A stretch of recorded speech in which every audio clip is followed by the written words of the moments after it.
पिछले वीडियो में हम लोगों ने देखा कि किस प्रकार 1815 1815 ट्रीटी ऑफ वियना के बाद यूरोप में कंजर्वेटिव की सरकार बनती है। कंजर्वेटिव की सरकार अर्थात जो पुराने सिस्टम, बिलीफ, ट्रेडिशन, कल्चर में विश्वास रखते थे, या दूसरी तरीके से समझते हैं तो जिसमें जनता की भागीदारी नहीं थी, मोनार्की सिस्टम था। राजा रानी ही तय करते थे कि किस तरह से देश चलेगा, किस तरह से राज्य चलेगा, किस तरह से बातें होंगी। उसमें जनता की कोई भागीदारी नहीं होती थी। तो इस तरह से हम देखते हैं कि 1815 के बाद, ट्रीटी ऑफ वियना के बाद यूरोप में कंजर्वेटिव्स की सरकार बनती है और इसी व्यवस्था को कंजर्वेटिव ऑर्डर या कंजर्वेटिव सिस्टम भी कहते हैं। तो सिर्फ एक चीज ध्यान रखिए कि जब कंजर्वेटिव ऑर्डर या कंजर्वेटिव सिस्टम की बात होती है तो मतलब कि उसमें मोनार्की सिस्टम होगा। जनता का डिसीजन मेकिंग में, पॉलिसी में, गवर्नमेंट फॉर्मेशन में कोई रोल नहीं होगा।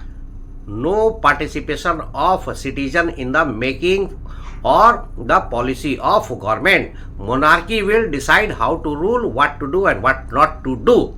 हम लोगों ने यह भी देखा कि किस तरह से इस कंजर्वेटिव सरकार ने लिबरल्स को, उदारवादी लोगों को, जिनके की थॉट थे डेमोक्रेसी का, रिपब्लिक का, राइट्स टू सिटीजन का, इन लोगों को किस तरह से सप्रेस किया और किस तरह से फ्रीडम ऑफ प्रेस, प्रेस की लिबर्टी, प्रेस की स्वतंत्रता, प्रेस की आज़ादी पर सेंसरशिप लगाए, इम्प्लीमेंटेशन किया, प्रतिबंध लगाए।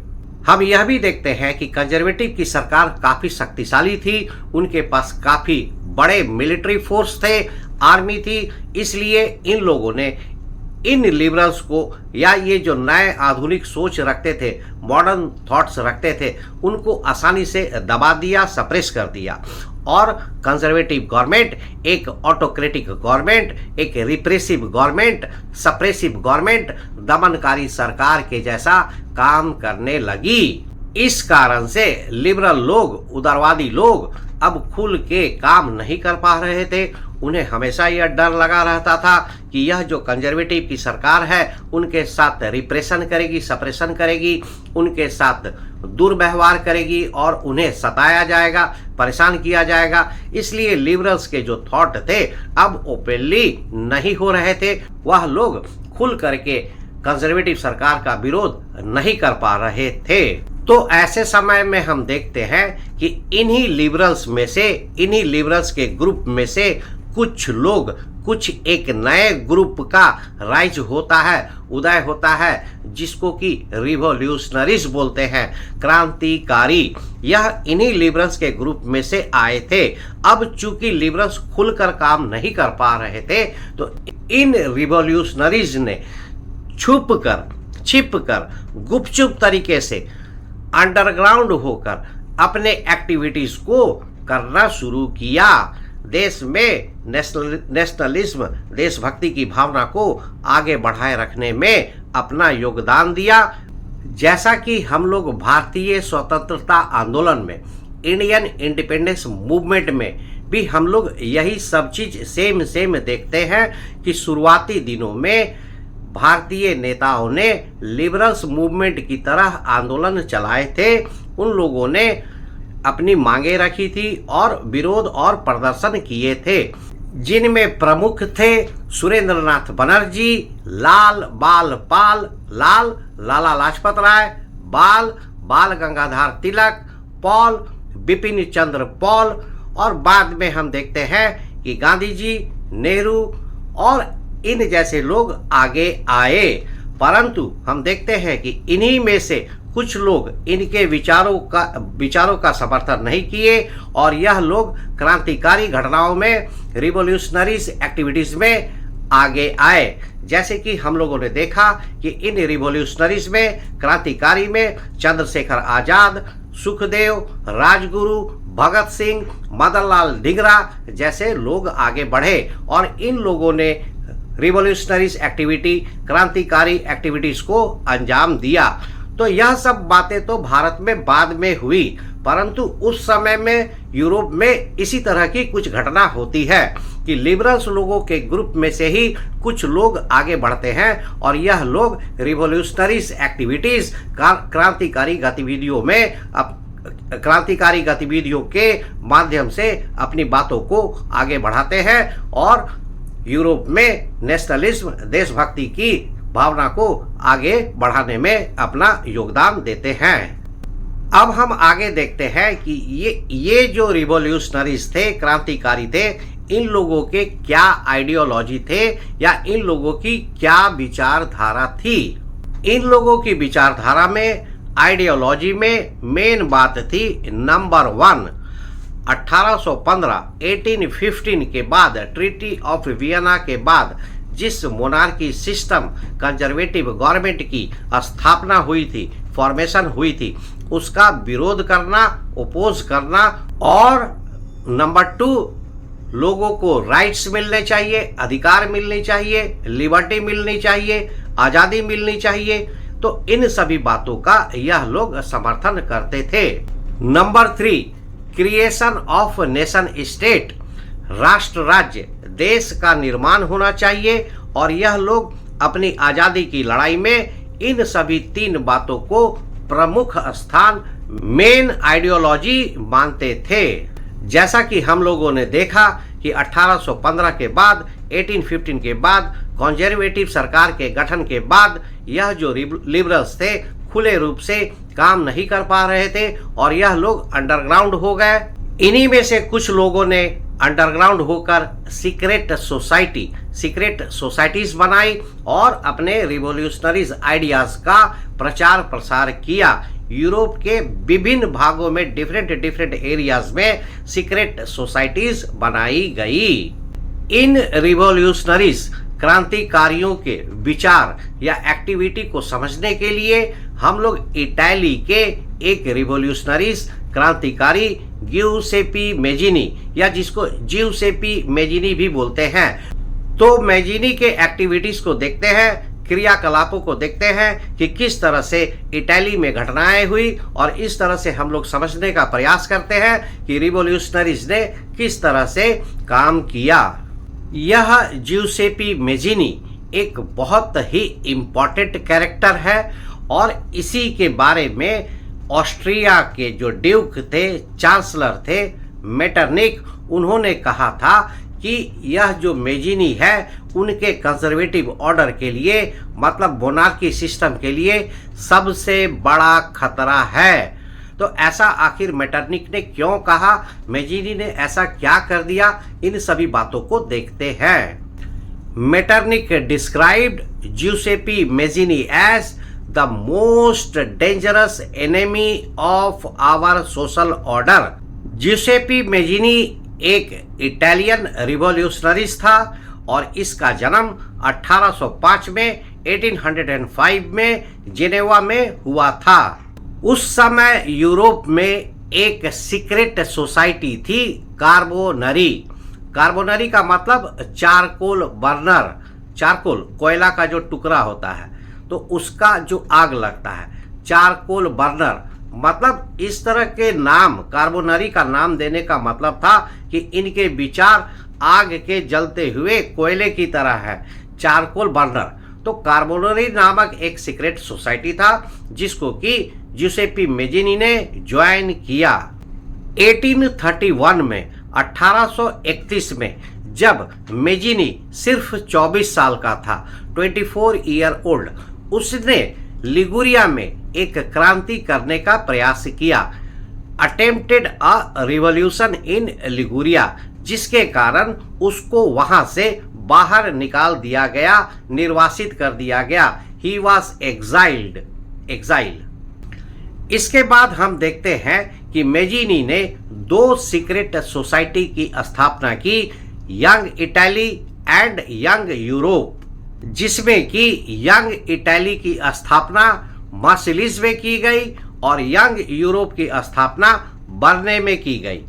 मार्सिलिस and Berne, young Italy and young Europe.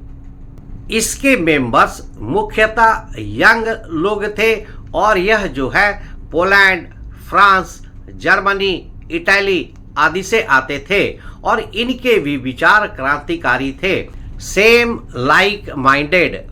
Mazzini का यह मानना था कि देश तो नेशन तो होना ही चाहिए और यह मानव और इंसानियत का भगवान के द्वारा दिया गया नेचुरल चीज है, प्राकृतिक चीज है। God had intended nations to be the natural unit of Mankind.